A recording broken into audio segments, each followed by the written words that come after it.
tout faire, beaucoup de pratique. Pour vous montrer donc trois cas d'usage. Variabiliser une requête. Je vais vous montrer pourquoi c'est bien de le faire. C'est un bon point. Est-ce que tu as démarré l'enregistrement? Oui, tu as démarré l'enregistrement. Donc oui, ce sera enregistré. Pas publié tout de suite. Je vais également vous montrer comment créer une table calendrier en M et comment transformer plusieurs fichiers dans un dossier. Je vais vous montrer qu'on peut le faire sans code, mais justement, je vais vous essayer de vous montrer un petit peu pourquoi c'est bien de le faire avec un petit peu de code. Voilà pour cette partie-là. Donc les bases. Quelques bases du langage M. Alors ce qu'il faut savoir, c'est qu'il s'agit du code derrière chaque transformation de Power Query.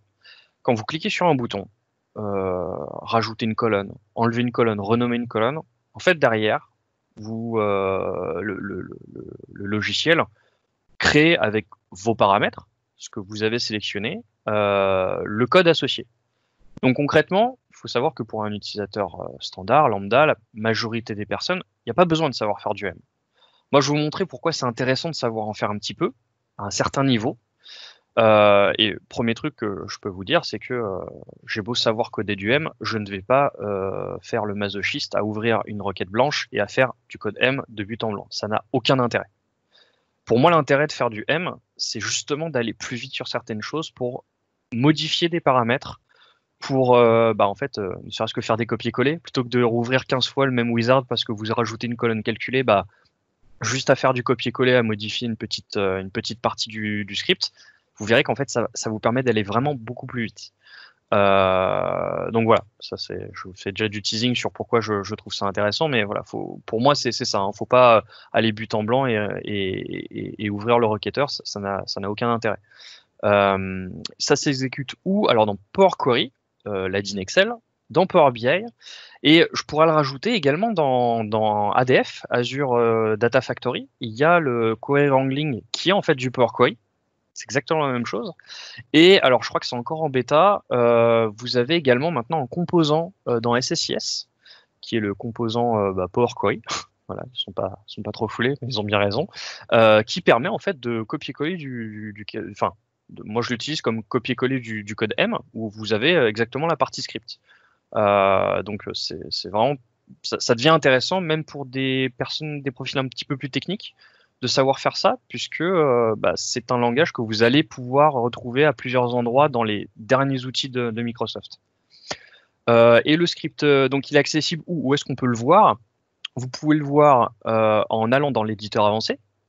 Vous avez dans l'éditeur avancé du coup tout le bloc des étapes. Vous voyez pas mon écran? Guillaume, tu es là? Si, moi je vois ton écran, Thomas. Ouais, tout va bien. D'accord. Tout va bien. Ok. Ouais. Tout va bien. Très bien. Pas de problème. Je te laisse dérouler. Non, pas de souci. Comme j'avais une petite quelqu'un qui n'avait un problème. Alors du coup, accessible dans l'éditeur avancé, où vous avez le bloc avec toutes les requêtes, avec tout le script, pardon, toutes les étapes. Vous pouvez le voir du coup étape par étape dans la barre de formule. Alors attention, il faut bien activer la formula bar dans les options d'affichage, qui finalement ça ressemble un petit peu à Excel, hein, sauf que là c'est pas du DAX, c'est pas du VBA, c'est du langage M, mais c'est un petit peu la même interface. Où finalement en fait dans la barre de formule, eh bien quand vous sélectionnez une étape dans les propriétés de la requête, quand vous sélectionnez une, vous pouvez revenir à tout moment sur une étape précédente. En fait, vous voyez la formule associée. Vous voyez le petit égal qui est grisé que vous pouvez pas enlever, ça serait malencontreux. Donc du coup, vous avez juste la main sur la formule, ce qui est contenu en fait dans l'étape. Et également, vous pouvez voir un petit peu de M dans certaines étapes. Alors, le plus classique, c'est simplement de faire une colonne personnalisée, puisque une colonne personnalisée va vous demander d'écrire du M. Voilà. Un script, ça ressemble à quoi? En fait, ça commence par le mot-clé let. Vous avez ensuite plusieurs transformations, et vous avez ensuite le mot-clé in et un nom d'étape. Concrètement, en fait, ça se lit littéralement comme faisons ces transformations et affichons tel résultat. Finalement, c'est assez linéaire hein, de cette manière de voir les choses. Vous allez voir que le M, c'est très embêtant à écrire, et c'est assez facile à lire au final. Par contre, à écrire, ça peut être la plaie. Passons à la suite. Comment ça marche? Donc du coup, voilà, le premier point qu'il faut vraiment, vraiment, vraiment avoir en tête, le langage M est sensible à la casse. Alors à la casse, pas la case, à la casse, mais très très sensible. C'est-à-dire que vous allez voir régulièrement qu'il y a des majuscules, des minuscules, de nouvelles majuscules à l'intérieur de la fonction. Et ben, si vous ne respectez pas ça, et ben, ça ne marche pas. Ça n'est pas identifié comme une fonction et ça va être très embêtant. Petit tips, quand vous avez par exemple la fonction add column, en fait, vous avez les deux mots qui sont rapprochés. La fonction, c'est add column sans espace. Et en fait, chaque mot a une majuscule. C'est aussi simple que ça. Add, c'est A majuscule, DD minuscule. Colonne, le C de colonne prend une majuscule. En fait, c'est tout, hein, mais si vous vous trompez, bah, ça ne marche pas. Je ne peux que vous recommander de vous reposer sur l'IntelliSense, qui est sorti il y a déjà maintenant 2 ans, je crois que c'était en 2018, qui permet en fait simplement de commencer à écrire et en fait de sélectionner la fonction en raccourci, et il va vous l'écrire correctement. Vous pouvez tout écrire en minuscule, et quand vous allez sélectionner la bonne fonction et taper sur entrée ou tabulation, bah tout simplement vous allez pouvoir, ça va vous corriger finalement. Donc reposez-vous dessus, ça vous permet de le faire plus vite également en plus. Et il faut savoir que chaque variable est typée. Alors du coup, je reviens dessus, juste en dessous, les fonctions M renvoient bien des valeurs typées. Quand vous renvoyez, quand vous utilisez n'importe quelle fonction M, ça renvoie une valeur typée. Et une typée, c'est pas juste dire que c'est un scalaire, donc un élément qui est un nombre, une date ou autre. Ça, c'est juste un des types. Vous pouvez renvoyer une liste, mais vous pouvez aussi renvoyer une table. Et finalement, quand vous avez chaque étape de transformation d'une requête, juste en bouton, en fait, à chaque étape, votre transformation vous renvoie une table avec peut-être une colonne renommée, une table avec une nouvelle colonne, etc., etc. Mais clairement, ça vous renvoie une table et c'est bien un type. Hein. Faut bien avoir ça en tête. Donc le mot-clé let permet de créer des sous-requêtes, c'est-à-dire que vous allez même pouvoir mettre des let dans des let. Je l'utilise pas assez souvent que ça, je préfère laisser mes requêtes personnellement vraiment dans des requêtes et ne pas les importer dans le modèle. Là, je pense que c'est plus une question d'habitude, mais j'aime bien quand même découper un petit peu mes requêtes tout simplement pour que ce soit un petit peu plus lisible. Mais ça, à la limite, je pense que c'est à la convenance de chacun. Donc, il est possible de faire un let de let. Hein, voilà, c'est une sous-requête, hein, c'est exactement la même chose. Donc, chaque étape visible dans l'éditeur, c'est une variable. C'est-à-dire que quand vous créez, vous rajoutez une étape, que vous avez l'étape de base quand vous renommez une colonne, c'est rename colonne, si vous avez le desktop en anglais, ou colonne renommée en français. En fait, cette étape-là, ce nom d'étape, c'est un nom de variable. Et en fait, votre variable stocke quoi? Le résultat de l'étape de la fonction. Donc, quand vous avez renommé une colonne, en fait, ça vous renvoie bien une table. Donc, cette étape qui s'appelle colonne renommée, c'est une variable. Et chaque variable peut accéder à une autre variable, à la valeur d'une autre variable. Et en fait, c'est comme ça que ça marche le M. C'est-à-dire que si vous le faites juste en bouton, vous cliquez sur un bouton, ça vous fait une opération, vous avez une nouvelle étape. Vous cliquez sur un autre, vous avez une seconde étape, etc., etc. Donc c'est du séquentiel. Vous faites ça à la chaîne. En fait, chaque étape va vous mentionner le résultat de l'étape d'avant. C'est à mon étape précédente, je fais telle action. À l'étape d'avant, j'ai fait telle action, etc., etc., etc. Ça, je vais vous montrer avec les démos, ce sera un peu plus clair. Et donc attention aux dépendances, parce qu'évidemment, vous ne pouvez pas appeler une valeur qui n'a pas encore été créée. Donc c'est pour ça tout le côté séquentiel. Vous pouvez faire plein de choses en parallèle, mais si vous appelez une variable qui n'a pas encore été créée parce qu'elle arrive plus tard, en fait, il y a un problème de dépendance tout simplement. Alors oui, je vois quelqu'un qui parle de renommer les étapes. Alors ça fait partie des bonnes pratiques et je vais le faire devant vous. C'est que quand vous avez des étapes qui sont écrites automatiquement parce que vous cliquez sur des boutons, en fait ça vous les crée, on va dire en bon parler, donc avec colonne renommée, avec un espace, des accents, tout ça. Bon, les accents à la limite ça va, c'est pas trop mal géré. Par contre les espaces, vous allez voir que dès que vous allez mettre dès que vous allez mettre les mains dedans, c'est un calvaire, ça vous rajoute beaucoup de code. Et je vais vous montrer. Il faut éviter les espaces. Donc c'est très bien de renommer ces étapes. Vous allez voir que c'est assez facile de le faire. Ensuite, donc, un autre élément que je voulais vous montrer, oui, les fonctions personnalisées, parce qu'on va en faire un petit peu. Il faut savoir que du coup, en M, une des grosses fonctionnalités que cela vous permet de savoir coder du M, c'est de faire vos propres fonctions. Donc, il y a des fonctions natives qui vous permettent, par exemple, avec trois nombres entiers, l'année, le mois et le jour, de vous renvoyer une valeur en date. Donc c'est la dièse date. Hein, toutes les fonctions qui commencent par dièse sont des fonctions natives. Mais en fait, vous pouvez faire votre propre fonction. C'est-à-dire que vous pouvez, donc par exemple, rechercher une valeur dans une autre table, faire une espèce de lookup pour récupérer des mots-clés, des choses comme ça. Donc ça, c'est pour créer des colonnes, ça peut être très pratique. Quand vous avez par exemple des dimensions avec des dates de validité, date de début, date de fin, bah, du coup, vous allez peut-être devoir transformer ça en table de fait. Et donc retourner une liste de dates entre deux valeurs de dates, bah, c'est quand même super sympa parce que ça va vous permettre de créer toute la table en question. Et puis vous pouvez retourner par exemple les 5 premières lignes d'une table triée par n'importe quelle colonne. Enfin, vous pouvez tout faire. En fait, dès que vous faites du M, vous allez pouvoir faire beaucoup de choses. Mais voilà, dès que vous voulez créer un code qui va être réutilisé dans beaucoup de tables, bah, ça peut être bien de le transformer en fonction. Et en fait, d'appeler la fonction à chaque étape. Parce que du coup, bah, si vous avez cette transformation-là que vous avez mis à part, qui doit être modifiée, vous avez juste à la modifier dans la fonction une fois, et ça va être appliqué automatiquement dans toutes les requêtes qui appelaient cette fonction. Alors que si vous n'aviez pas fait de fonction, bah, en fait, vous devriez modifier autant de fois que nécessaire.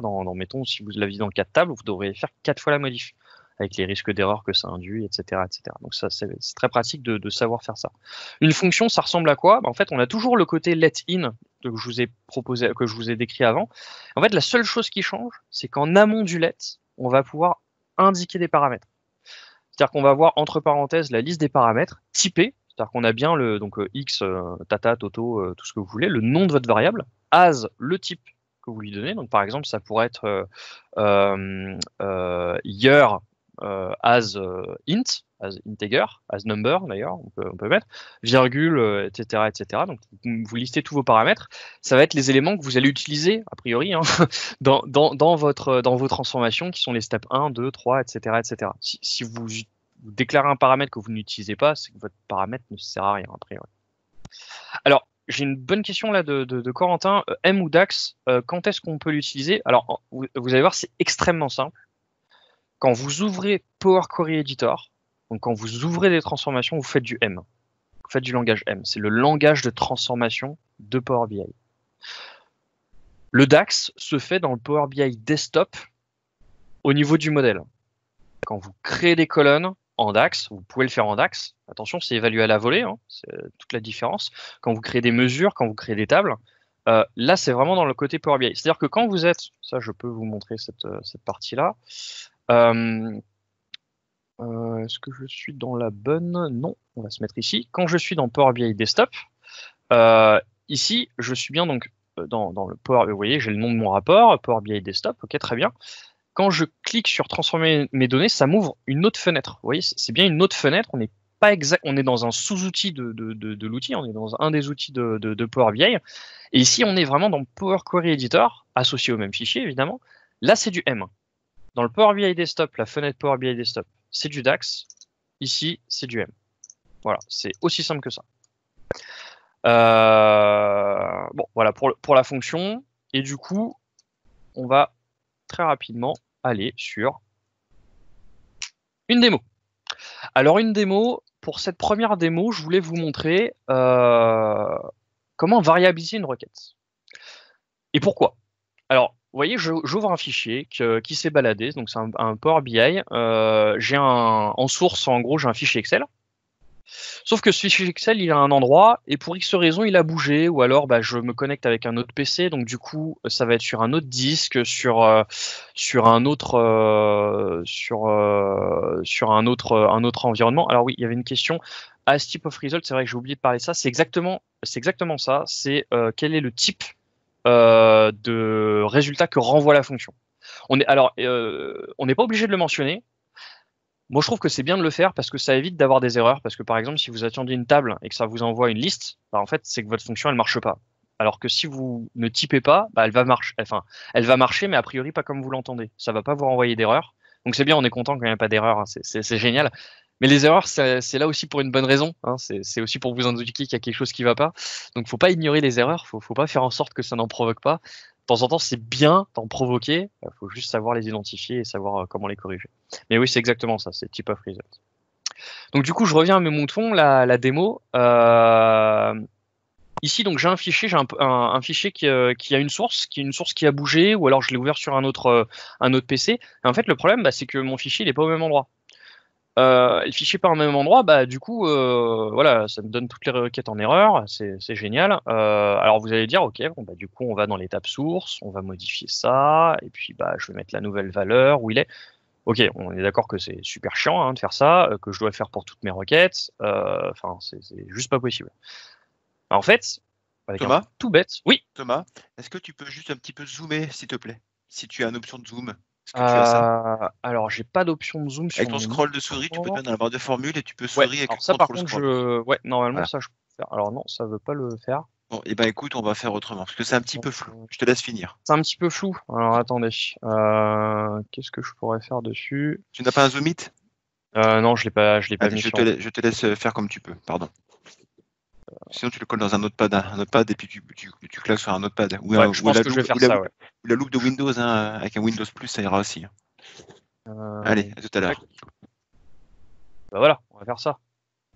Voilà, ouais, la résolution n'est pas des masses mieux, je pense.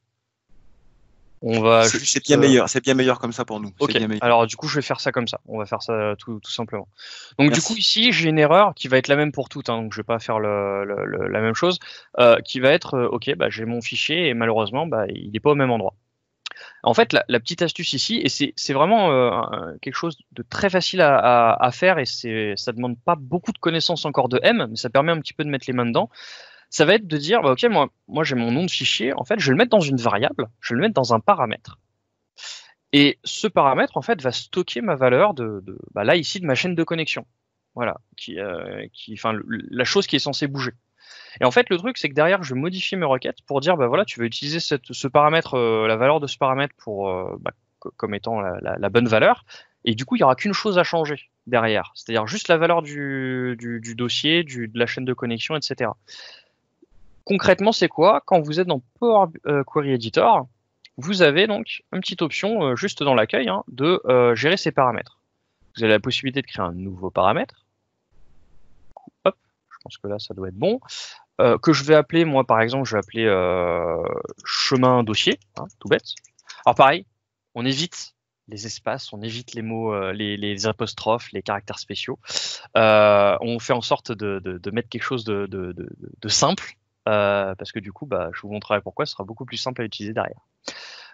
Vous pouvez donc définir qu'un paramètre il est requis ou pas. C'est-à-dire que si par exemple je coche en fait qu'il est required, qu'il est requis, s'il n'y a pas de valeur, ça me mettra un message d'erreur. Là en l'occurrence, il s'agit quand même de l'endroit où j'ai ma source de données, donc a priori s'il n'est pas renseigné, je vais avoir un souci. Donc c'est pas plus mal de le mettre comme ça. Vous pouvez indiquer le type. Alors c'est pas forcément, c'est pas forcément utile tout le temps. Mais par exemple, quand vous attendez une date, c'est bien de mettre une date parce que du coup, en fait, la valeur du paramètre vous permettra d'afficher le calendrier. Donc vous voyez, c'est tout bête, ça évite de saisir quelque chose. Là, je vais juste mettre que c'est du texte. Vous avez la possibilité sur les paramètres d'indiquer donc any value, n'importe quelle valeur, c'est juste une valeur tapée, comme ça, tout simplement. Quand vous faites une requête, c'est que en fait, vous allez avoir la possibilité, d'utiliser une requête comme liste de valeurs, ou alors vous pouvez rentrer une table pour avoir en fait pour l'utilisateur plus tard, enfin l'utilisateur, l'administrateur du jeu de données plutôt, c'est plutôt cette personne-là qui aura la possibilité, même dans le portail en fait, de pouvoir accéder à cette liste déroulante, c'est après de sélectionner la valeur en mettant une valeur par défaut, etc. C'est très pratique, on peut faire beaucoup de choses avec ça. Bon, moi je vais pas m'embêter, juste any value. Pour l'instant je vais mettre un texte bidon, parce que du coup je vais aller copier-coller ce qui m'intéresse. Donc ici j'ai ça, avec une valeur complètement nulle, et du coup, alors, je vais avoir besoin de dézoomer là parce que sinon je ne vois pas. Quand je vais sur mon explorateur, je dois voir mon fichier quelque part. Alors, on va essayer de le retrouver. Où est-ce que je l'ai mis? Hop, je vais pas m'embêter, je l'ai par ici. Dataset et source. Et voilà, décidément, ok. Et donc moi ce que je préfère faire, tout simplement, c'est qu'en fait, oula, peut-être un peu trop, c'est de mettre le nom du dossier. C'est-à-dire qu'en fait, ici, mon nom de fichier a priori ne va pas changer. C'est pas ça qui va bouger, c'est pas ça qui va varier. C'est plutôt le nom du dossier, enfin le chemin d'accès complet. Et vous voyez ici, je ne vais pas mettre de slash derrière. Je vais le laisser dans le code, comment dire, en dur. Pourquoi? Parce que ça, en fait, ça me permet juste de cliquer sur mon explorateur de fichiers, de cliquer sur la barre de chemin d'accès, de faire juste un copier-coller et de copier la valeur telle quelle, et de ne pas avoir à rajouter, modifier quelque chose. C'est plus simple, ouais, tout simplement. Derrière, donc une fois que j'ai fait ça, ça m'a stocké la valeur. Vous pouvez la voir ici, très bien. Et derrière, qu'est-ce que je vais avoir besoin de faire? Ça va pas être très très compliqué. Ça va aller de modifier mon étape source. Là ici, j'ai un fichier, en fait, j'ai une table source qui alimente plusieurs fichiers, plusieurs tables, pardon. Et après, j'ai deux autres tables qui viennent directement de ce même fichier. J'ai des références à des tables et des dupliqués de tables. Donc là, par exemple, si je vais sur ma table source, en fait, c'est cette partie-là que je veux éditer. Donc en fait, moi, tout ce que je veux enlever, en gardant bien le backslash, hein, en fait, celle-là, elle reste en dur. Et derrière, oui, je vais rezoomer. Hop, et derrière, tout ce que j'ai à faire, c'est à appeler ma variable. Alors là, IntelliSense oblige. Si je tape chemin, premier truc qui me montre, c'est bel et bien ma variable chemin dossier.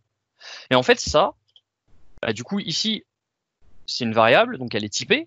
Elle est typée comment? Comme du texte. Donc j'ai juste à utiliser le e-commercial pour faire une concaténation. Et en fait, ça va bien me concaténer mon chemin dossier avec mon slash exemple hypermarché. En fait, juste en faisant ça,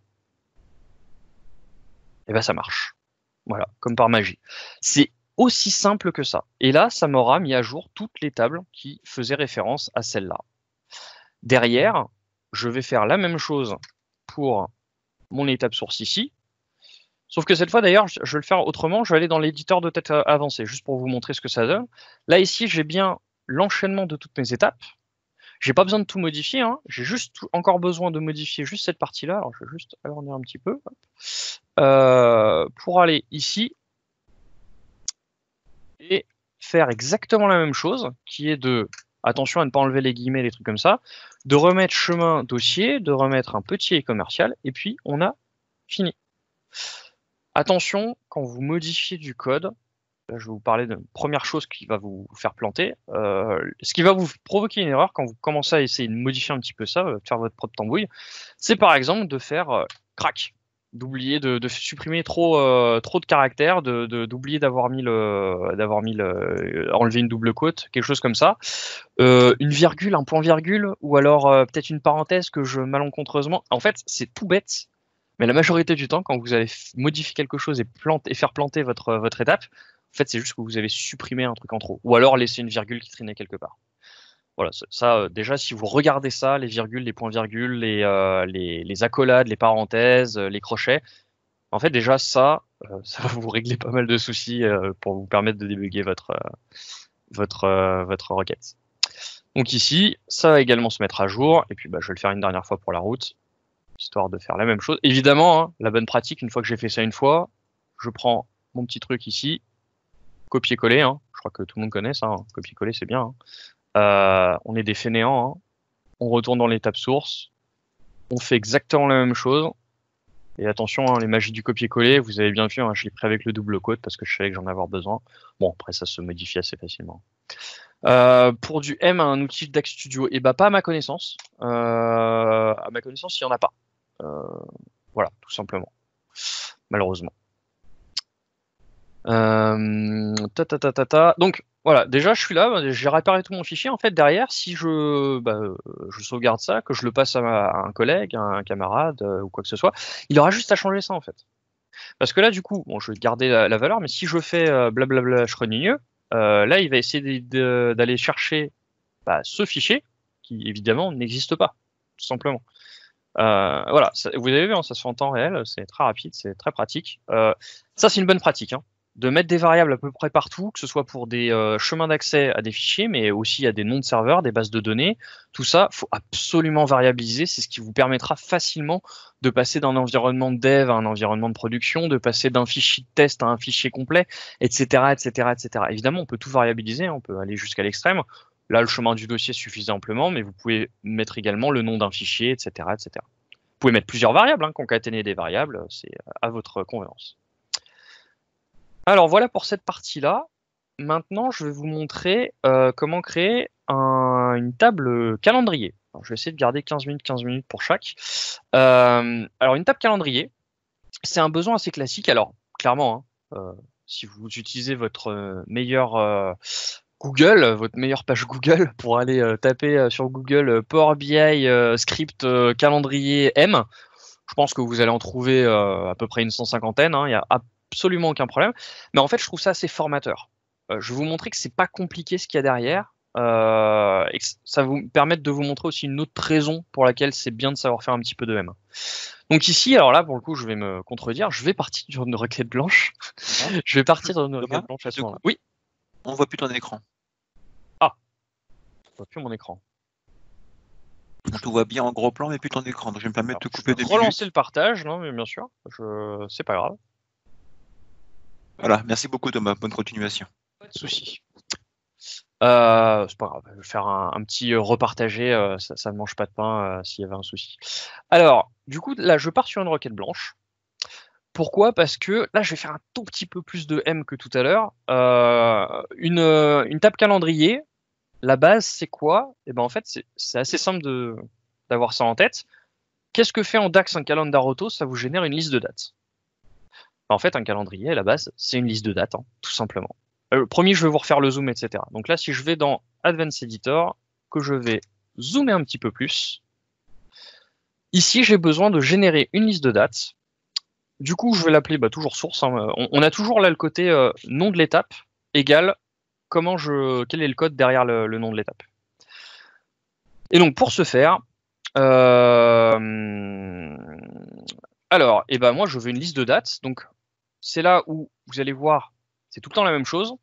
Vous avez deux parties dans une fonction. Vous avez la bibliothèque, le type de fonction que vous avez. Ça, c'est le premier mot-clé. Donc, ici, c'est liste. Je veux générer quoi? Une liste. Vous avez les fonctions table, ça commence par table. Vous avez les fonctions texte, ça commence par texte. Vous voyez, c'est assez simple. Faut juste comprendre la logique. Et ici, moi, je veux une liste de dates. Donc, en fait, derrière, encore une fois, hein, IntelliSense, hein, vous avez à chaque fois, je vais même l'écrire mochement, comme ça, on va être très bien. Hop. Donc là, j'ai fait plein d'erreurs. Hein. Il me reconnaît quand même. Et derrière, si je fais entrer, il me corrige, il me met bien, il me complète et il me met bien les L majuscules et D majuscules. Alors du coup derrière, vous avez l'aide. Vous voyez, faut pas être perdu.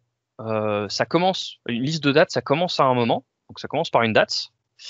Alors du coup, je vais utiliser la fonction standard. Je vais commencer par la fonction native. Liste de dates, on va commencer par, on va faire le 2020, hein, on va pas s'embêter. Donc année, mois, pardon, c'est juste un 1, et le jour. Donc ça commence le 1er janvier de cette année. Et ensuite, alors vous voyez, là c'est la petite différence, c'est pas début et une fin. C'est un début, un nombre et une durée. Un nombre parce qu'en fait c'est le nombre d'itérations. En fait je veux une liste de dates qui commence à tel moment et qui fait 365 quoi jour. Alors attention, le jour, si on le sait pas, c'est pas évident. En fait, vous voyez que ici il attend une durée. Et donc il attend pas juste que je lui dise jour, que je lui dise mois, que je lui dise seconde ou quoi que ce soit. Il veut bien un format durée. Je vous avais dit encore le type, très important. Et en fait une durée, il y a une fonction pour ça. Ça va être souvent ma catchphrase, hein, je pense. Il y a une fonction pour ça, /duration, qui vous permet en fait de sortir une durée. Et une durée, en fait, ça c'est un nombre de jours, un nombre d'heures, un nombre de minutes, un nombre de secondes. Et en fait, je veux quoi? Je veux 1 jour, 0 heure, 0 minute, 0 seconde. Ça, Je suis allé chercher sur internet la première fois que je l'ai vu, parce que ça se sait pas comme ça, évidemment. Ça vous renvoie la durée qui est égale à 1 jour. Voilà.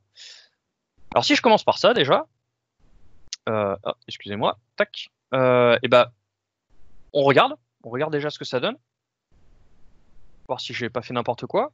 Alors la bonne nouvelle, c'est que ça marche. Alors que vous pouvez peut-être voir ici, j'ai 365 items à la bonne heure. Et que ça commence bien le 1er janvier 2020. Alors du coup, je vois déjà les gens arriver avec oui, mais si c'est du bisextile, et ben justement, je vais y venir plus tard. Vous inquiétez pas. Et là d'ailleurs, et on est bien mal. Je vais devoir faire 366 parce que du coup là il me manque un petit jour. Voilà. Et je vais vous montrer après comment on va faire pour rendre ça un peu plus dynamique. Tout l'intérêt. Donc là on est bon. Ça marche pour 2020, ça marchera pas pour les autres années, mais pour l'instant on s'en fiche. Bon, ça c'est ma liste. Et attention, vous voyez ici, c'est pas la même icône. Là j'ai bien une table, là j'ai une liste. Bah oui, j'ai renvoyé une fonction qui s'appelait, qui commençait par liste. Donc, je vous le donne entre mille, ça renvoie quoi? Une liste. Actuellement, ça me renvoie une liste. Et une liste, c'est pas une table.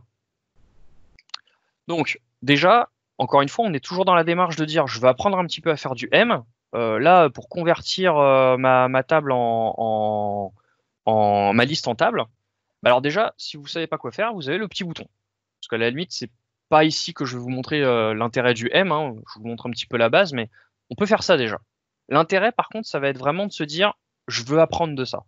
Donc ici, select ou entrer un délimiteur, en fait, c'est déjà une liste, c'est déjà setupé dans le format liste. J'ai pas, par exemple, une cellule avec plein d'éléments séparés par des virgules. Donc ici, j'ai pas à sélectionner de délimiteur et il vous propose même de comment gérer les erreurs. Bon, on va rien faire de spécial, on va juste faire OK et ça me l'a transformé bien en table.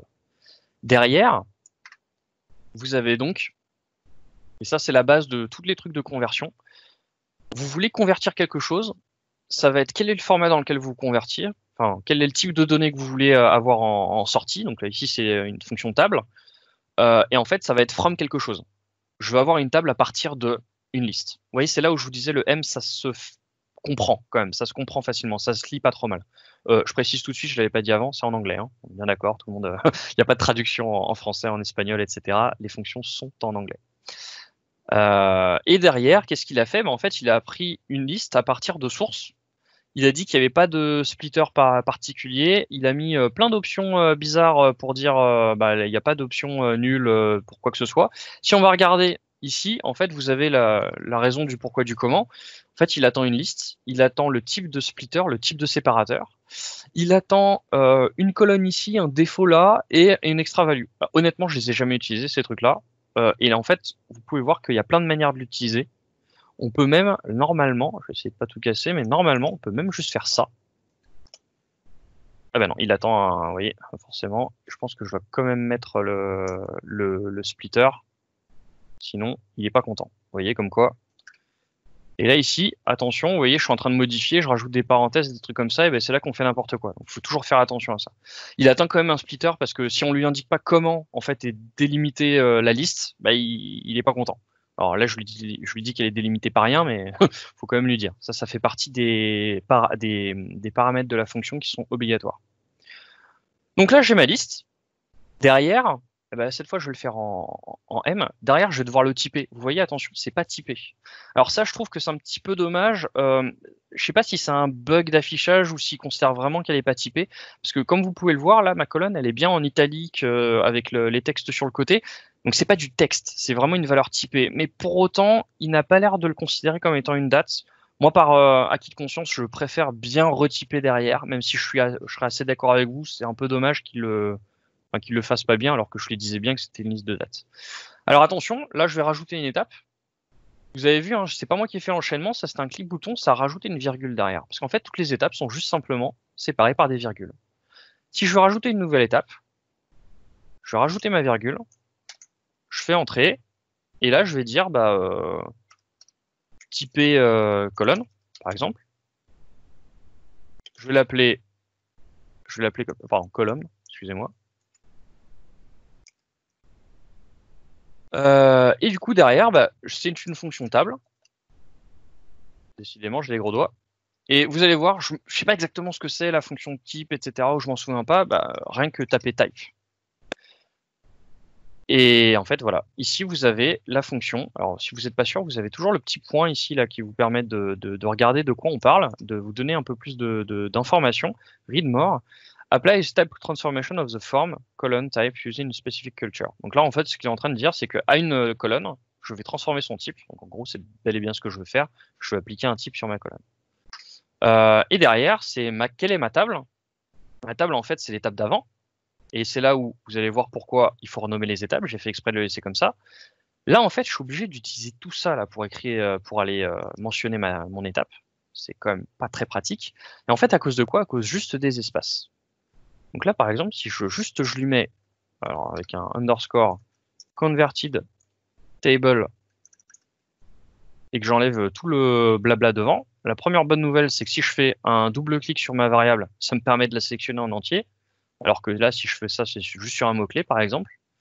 Et derrière, j'ai juste à faire ça et c'est bon. Donc ça, c'est l'intérêt de renommer ces étapes, c'est celui-là principalement. Très honnêtement, si vous ne faites pas de M, l'intérêt de renommer ces étapes est assez moindre, enfin assez limité. Donc bon, voilà. De temps en temps, c'est bien quand même de pouvoir les renommer pour bien indiquer ce que vous faites. Il y a des descriptions aussi pour ça, mais là, clairement, dès que vous faites du M, c'est essentiel.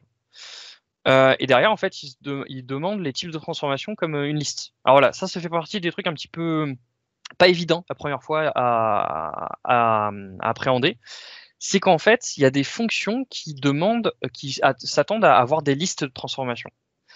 Et vous allez voir, pour les reconnaître, c'est facile, il y a un S. Il y a du pluriel. Littéralement, je vous montrerai d'autres contre-exemples. Là, en fait, ça veut dire qu'il va pouvoir faire plusieurs fois.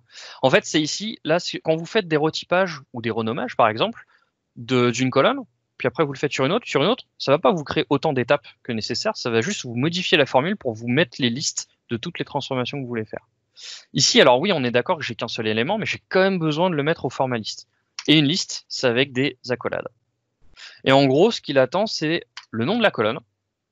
Donc ici, je sais même plus comment elle s'appelle colonne 1 parce que je suis un singe et que je n'ai pas rechangé mon truc. Et derrière, il s'attend à avoir quoi? Le type. Ah oui, d'ailleurs, c'est des couples en plus, donc j'ai raté un truc. Et ici, en fait, ce qu'il veut, c'est une date, hein, tout simplement.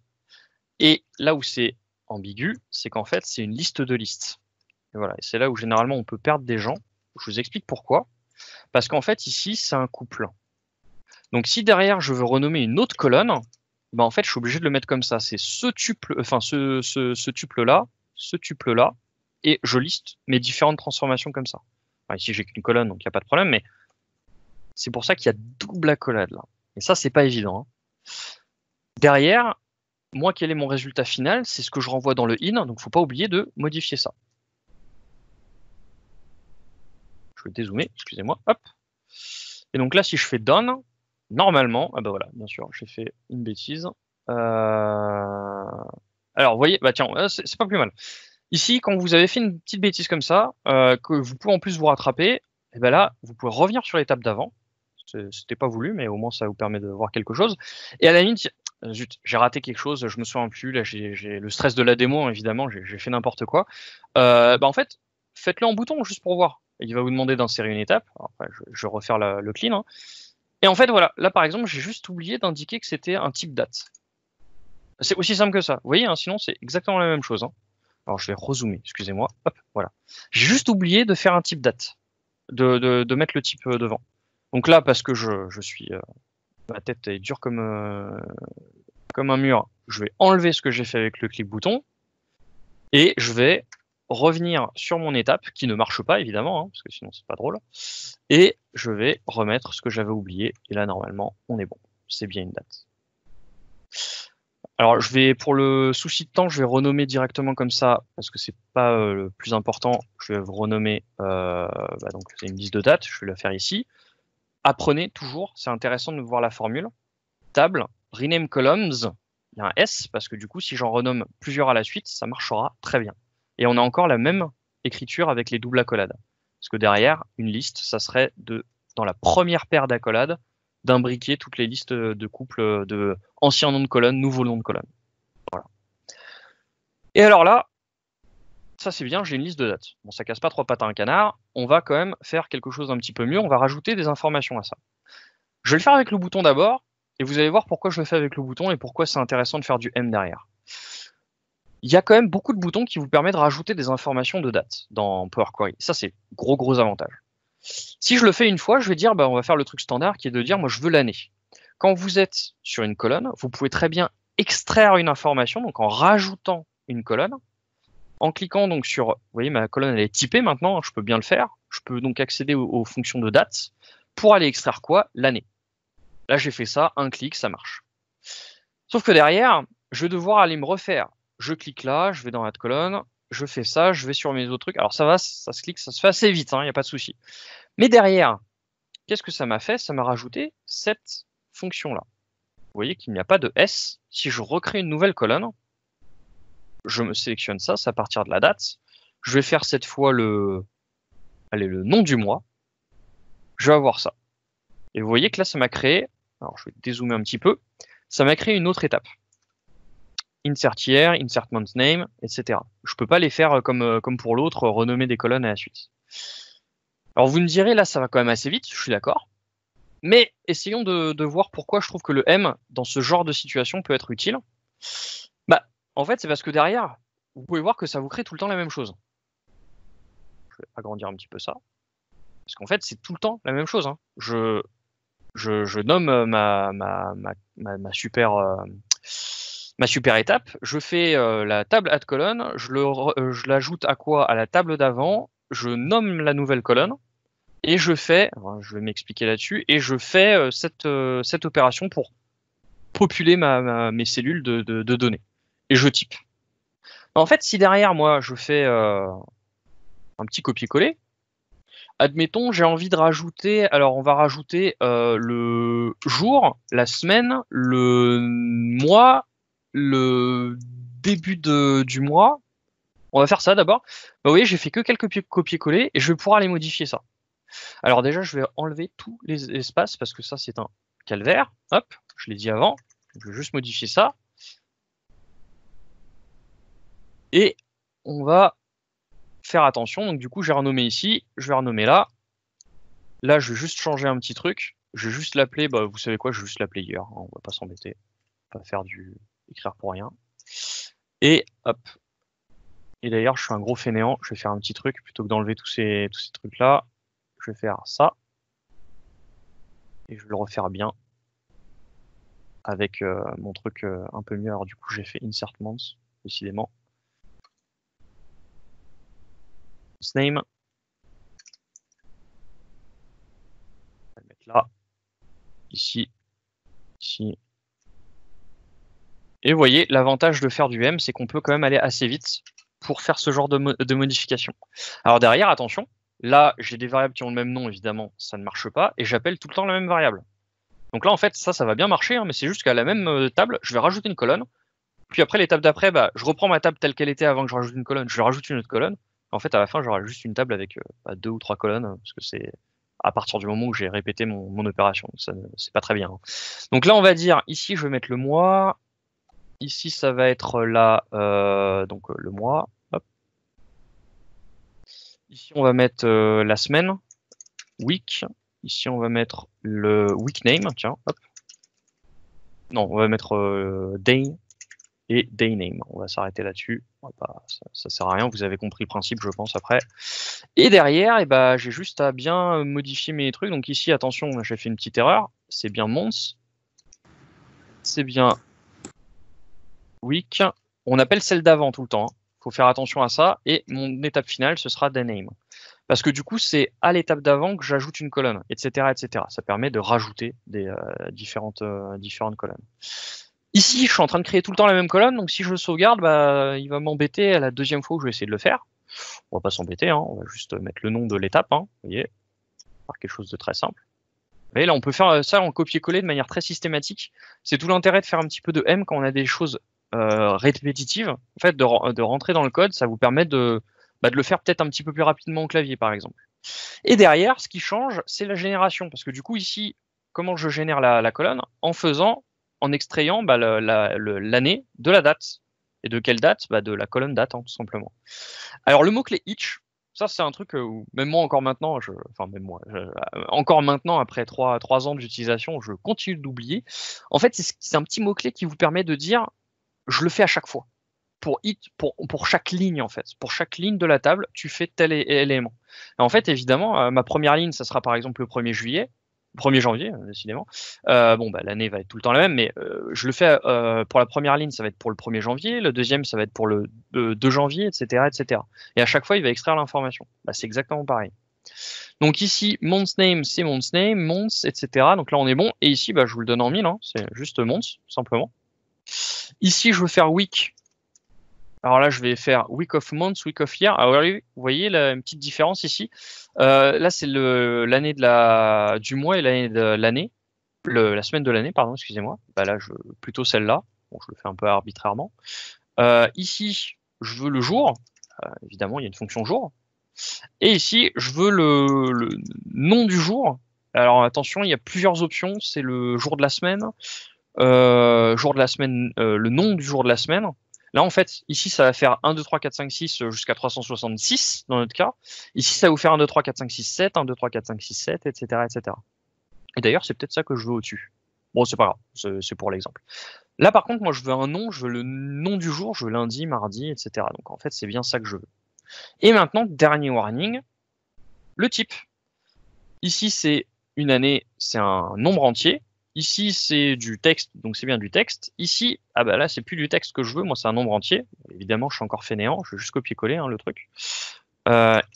OK. Week. Admettons que vous vous souvenez plus de ce que ça renvoie. Hop, ça renvoie quoi? Un nombre. Ça vous renvoie un nombre entre 1 et 54 indiquant le numéro de la semaine. Donc, du coup, on va remettre du nombre ici. Ici, ça doit être encore du nombre. Et ici, c'est bien du texte. Et alors, normalement, si je me suis pas trompé, et que je fais ça, ça va bien se passer. Non, mais je vais forcément dépasser, c'est un scandale. À chaque fois, j'arrive pas à la faire, celle de fin. Je vais essayer de le faire rapidement. Non, pas de soucis. Non, mais le but, c'est pas de dépasser. Donc là, j'ai mon calendrier, et miracle, effet démo, ça marche.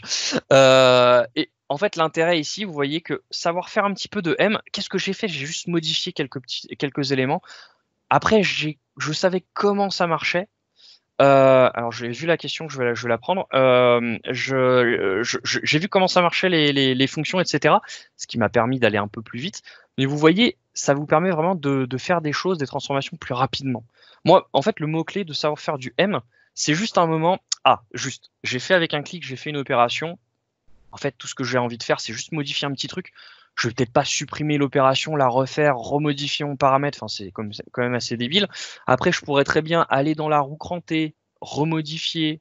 Là, il me fait quoi? Extract name. Là, il me permettait de choisir la localisation. Donc, si c'est là, c'est dname, je l'ai fait en français. Je pourrais le changer. Ici, ça m'a fait quoi? Normalement, voilà, c'est la fonction. Moi, je m'attendais plus à ce que ce soit ça qui m'ouvre, mais très bien.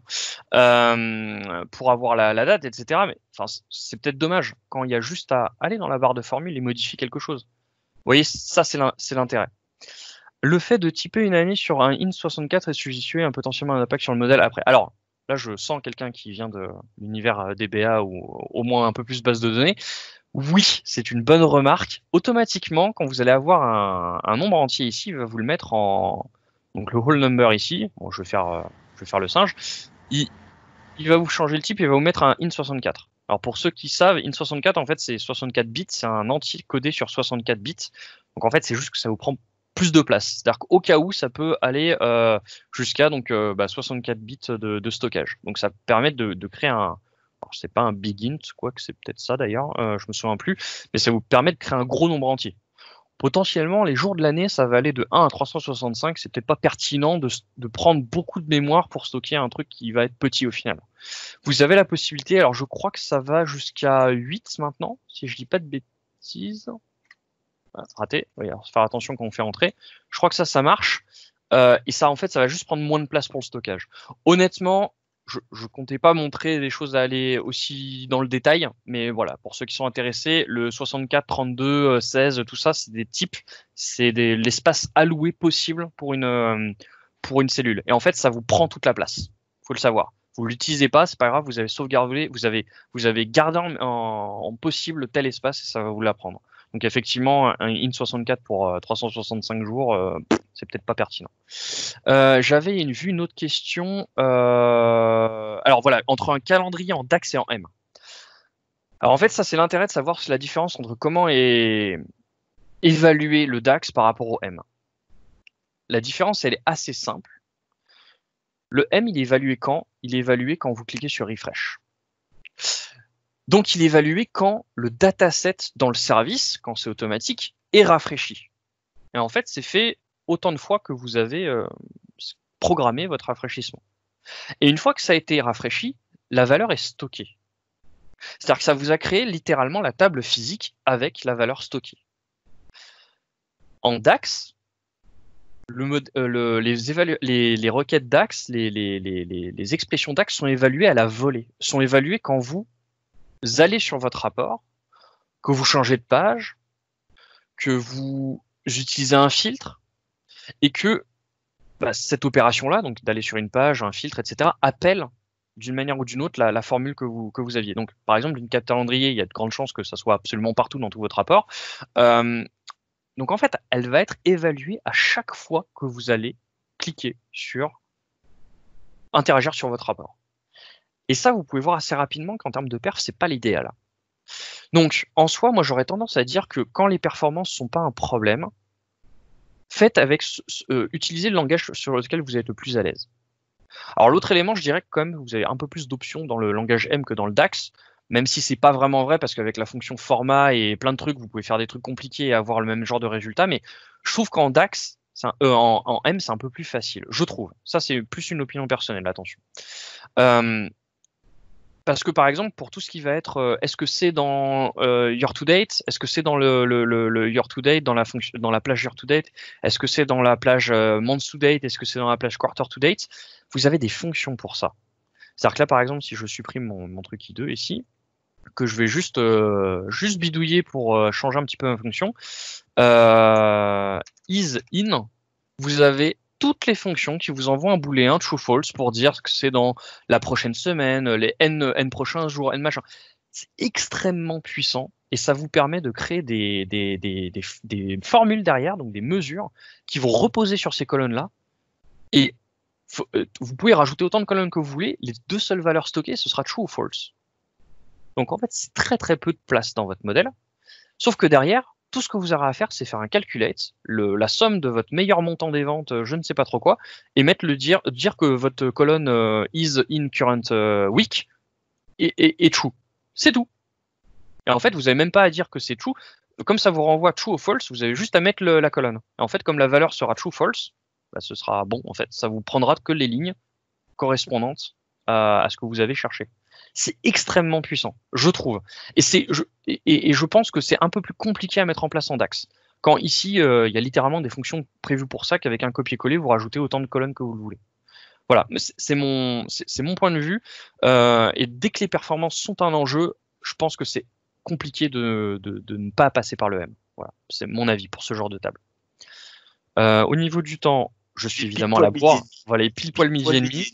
Donc du coup, je vais conclure parce que il faut. Je pense que le but quand même de la manœuvre, c'était de vous montrer un petit peu comment prendre en main le M et voir quelque chose par rapport à ça. Et j'embraye tout de suite pour vous dire que si vous voulez voir comment transformer un dossier, je pourrais peut-être essayer de vous faire un meeting now pour vous montrer le cas pratique directement. Faut savoir, j'en parle juste là en une phrase. En fait, il s'agit simplement de configurer pour vous une fonctionnalité qui est faite automatiquement, qui est le connecteur dossier. Quand vous connectez à un dossier, je vais revenir sur mon super truc. Je vais zoomer un peu. Quand vous connectez à un dossier, ok, ça va vous proposer de happen, de combiner tous les fichiers ensemble. Alors bon, là, je vais avoir un problème si je combine d'ailleurs, ça vous montre tout de suite le problème. Là, ici, si j'ai un dossier avec plein de types différents, je vais avoir un petit problème si je fais combine and transform, ça va tout m'éclater. Hein. Je vais le faire. Parce que là, je vais associer des choux et des patates. Là, voilà, il va me dire qu'il va y avoir des problèmes. Mais en fait, il va vous créer plein de trucs. Ah oui, du coup, il veut pas. Bon, très bien. Mais en fait, d'avoir la main dessus, ça va vous permettre de comprendre comment ça marche, pour vous faire une fonction un peu plus personnalisée pour combiner les fichiers, et 2, de filtrer toutes ces parties-là. Donc ça, si ça vous intéresse, pinguez-moi et je verrai pour vous créer un petit truc à part et on pourra faire ça. J'espère que cette présentation vous aura appris des choses. Encore une fois, le but du jeu, c'était de vous faire découvrir un petit peu le N, de vous donner quelques astuces, de vous montrer un petit peu comment monter en compétence dessus, de ne pas plonger tête baissée dedans et de se noyer. Il y a quand même pas mal de choses qui vous permettent, ne serait-ce que rien qu'en utilisant la barre de formule, de commencer à mettre un petit peu les mains dedans et à apprendre ce langage qui pour moi est intéressant pour aller plus vite en fait, simplement pour gagner un peu de temps. Voilà. J'espère que ça vous a plu et à très bientôt sur la session. Je reste en tant qu'animateur de toute façon pas très loin. Voilà, merci. Merci beaucoup Thomas pour tout ça. Juste une petite précision avant de partir, ce sera la pause déjeuner, mais n'oubliez pas qu'il y a le café aussi dans lequel il se passe des choses. N'oubliez pas aussi pour Thomas d'évaluer sa session. On est toujours, nous, très animateurs, très enclins à avoir des satisfactions aussi. Donc voilà, dans le canal, il y a les satisfactions qui sont dans les onglets. Et puis il y a l'onglet café pour ceux qui sont en intercession. Et n'oubliez pas, à 13h30, on a 4 très très jolies sessions sponsors que je vous invite, qui durent 20 minutes, à aller voir. Et merci beaucoup pour votre participation. Il y avait une petite question dans le chat, j'y réponds directement dans le chat. Oui, voilà. Vas-y. C'était juste qu'il y a quelqu'un qui voulait variabiliser. Évidemment, c'était le reste de la démo, c'était de faire ça, que ce soit variable, et de créer une fonction à partir de la table calendrier, pour justement avoir quelque chose de dynamique. Malheureusement, j'ai pas eu le temps, mais je pourrais vous le montrer après, il n'y a pas de souci. Et après, dans le café, on peut très bien aussi poser des questions directement Tout à fait. En faisant @Thomas, qui se fera le très grand plaisir, Thomas, d'y répondre, j'imagine. Je suis là toute la journée, donc vous n'hésitez pas, il n'y a pas de souci. C'est parfait. Voilà. Je te laisse conclure, c'est bon pour toi ? Bonne journée à tous. C'est bon Allez, pour moi, à très bientôt. Merci, bye bye.